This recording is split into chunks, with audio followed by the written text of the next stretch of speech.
ರೊಕ್ಕಾನೇ ಇಲ್ಲೋ ಸಿತ್ಯ. ಸಾಲ ಸೂಲ ಮಾಡಿ ಗೋವಾಕ್ ಹೋಗೋಣ, ಮೋಜು ಮಸ್ತಿ ಮಾಡಿ ಹೊಳ್ಳಿ ಬರೋಣ.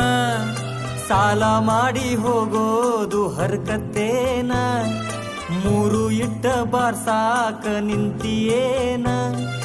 ಯಾರ ಮಾತ ಕೇಳಿ ಪ್ಲಾನ ಮಾಡಿದಿ, ನಿಮ್ಮ ಮಾತ ಕೇಳಿ ಪ್ಲಾನ ಮಾಡಿದ್ಯಾ? ಅಂದುಕೊಂಡಂಗಾಗೇ ಇಲ್ಲ, ನಿಮ್ಮಿಂದಾನೇ ಹಿಡಿದೈತು ಹಳ್ಳ. ಕಾವು ಕಾವು ಕರಿತೈತಿ ಗೋವಾ, ಕಾವು ಕಾವು ಕರಿತೈತಿ ಗೋವಾ. ಗೋವಾಗ್ ಹೋಗೋ ತಪ್ಪೇನಿಲ್ಲ ಅಂತ ಎಲ್ಲ ಹೇಳ್ತಾರಲ್ಲ.